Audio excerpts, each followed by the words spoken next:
Let's begin at looking at our intention for practicing this meditation, this coming back to awareness.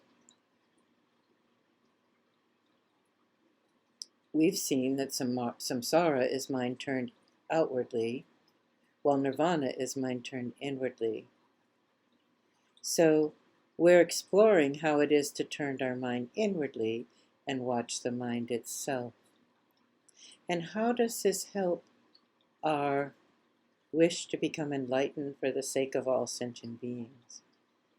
Let's look at our intention. Is it vast?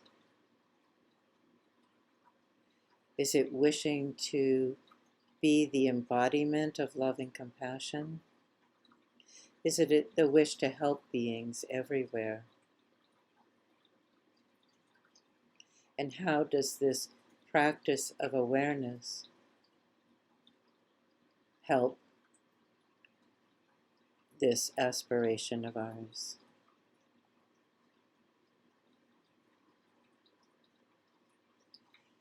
So how is it to turn our mind inwardly and watch the mind itself? Here, watching your mind is not like watching an object or a support, like the breath or sound or objects of the senses. It's not even watching thoughts and emotions. When you watch these things, your mind is still facing outward. So now, rather than watching a support, let's try watching the one who is aware, the thinker or feeler. We simply allow mind to watch or look at the mind itself. You could say, we let awareness be aware of awareness. This is mind watching the mind, or awareness watching awareness. You aren't looking for any kind of answer. You just watch the mind. Awareness is with you all the time. We all have our own sense of mind, our own sense of awareness. It's the thinker, the feeler, whatever that is for us personally. That's fine. We're all different.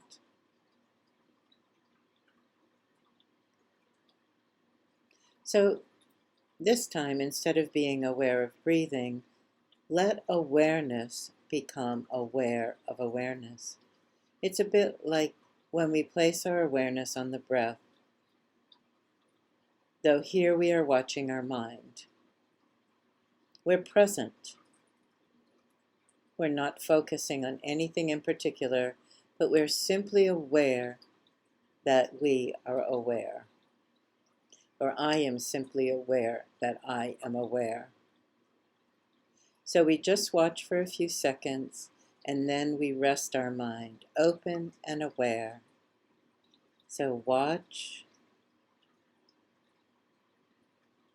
then let it be. And again, watch the awareness. No need to think about any of this. When you watch the awareness, the thinker, if you see it, that's okay. If you cannot see it, that's okay. After you've looked, just be. There's no need to keep watching. This is how it works. After leaving your mind as it is for a short while, 30 seconds, a minute or two, again, look inwards and watch the mind. You can repeat this. Watch, rest, watch, rest. If thoughts come up, try not to be bothered by them.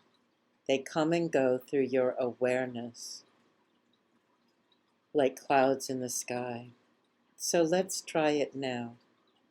And let's begin by invoking.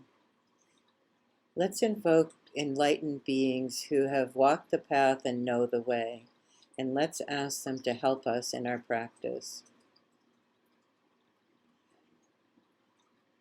So be sure to sit comfortably in a chair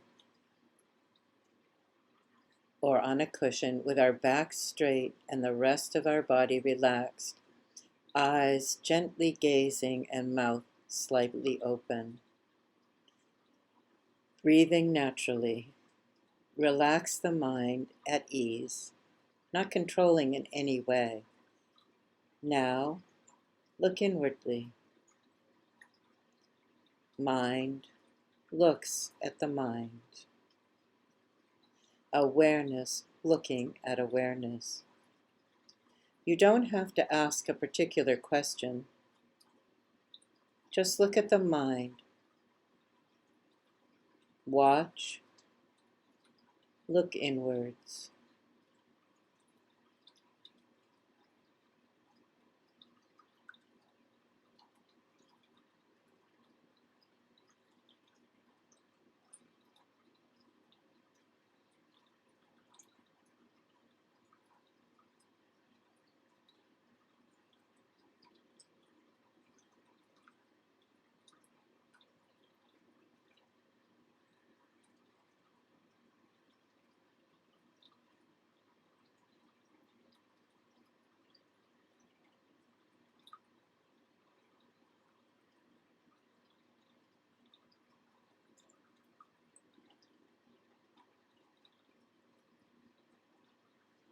Then let go.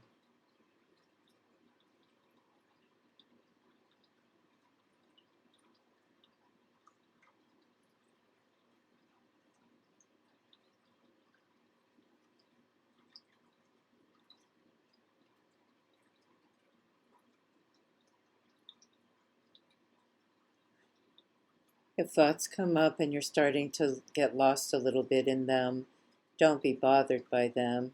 They come and go through your awareness. So watch.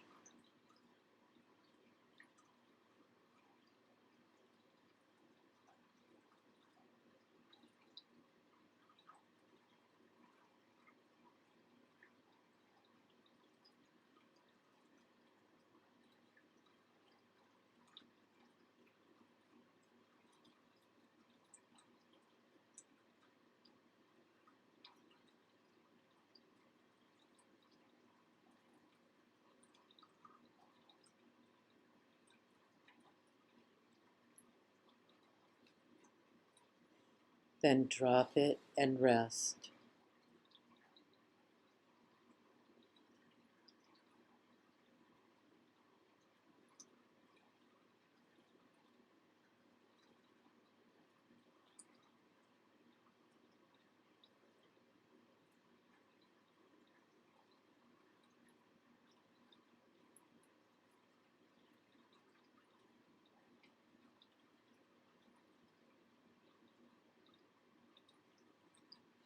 Now watch.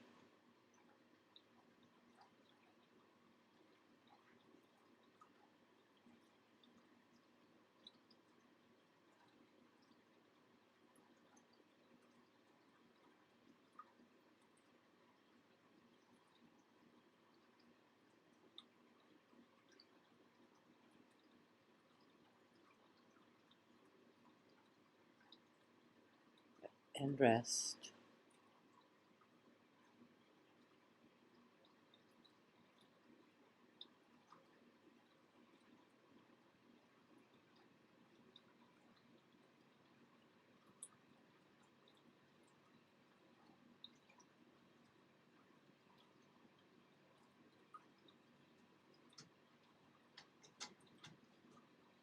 Now take a moment to ease out of the practice and just relax.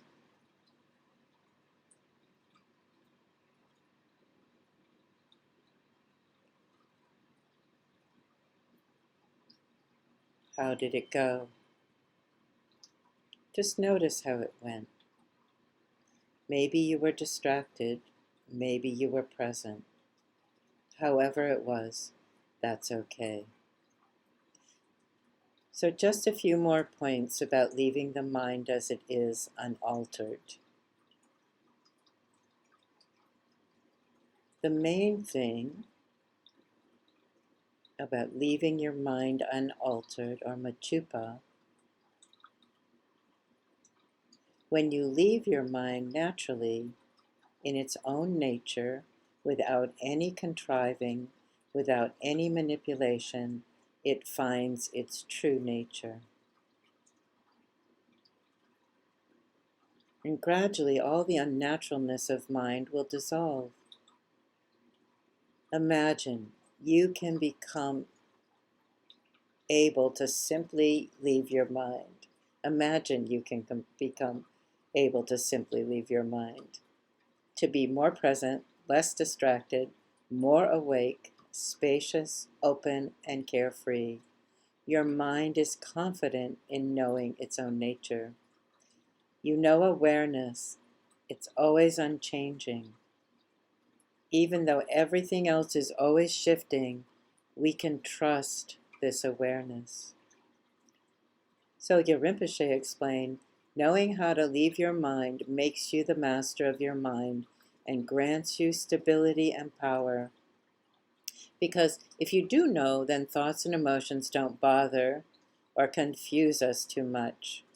Instead, there's awareness and wakefulness, clarity, knowledge, wisdom, and there's love and compassion. All of these are there for you. There's ease. Naturally, we connect more readily with others. We become joyful in all action and happy in any company. So leaving your mind is a way of purifying everything. Uncontrived, you arrive at the nature of things. Uncontrived, you naturally become authentic. Uncontrived, you're in touch with everything. You come alive. Uncontrived, you realize that there is another way of being. In fact, if we're able to do this with all our interactions, we would feel so free without too much attachment or too much aversion. We can find that everything in our everyday life can be spacious. We can afford to relax. We can be, as Jujum Rinpoche used to say, like an old wise man watching children play. Uninvolved but watchful, ready to reach out if needed, loving and generous. Basically, just present, aware, unhurried, and uncontrived. So now, take a moment to dedicate this practice for the well-being of all sentient beings. And may any merit we've attained today may benefit loved ones, people who are close to us, and people who we do not even know, all beings everywhere.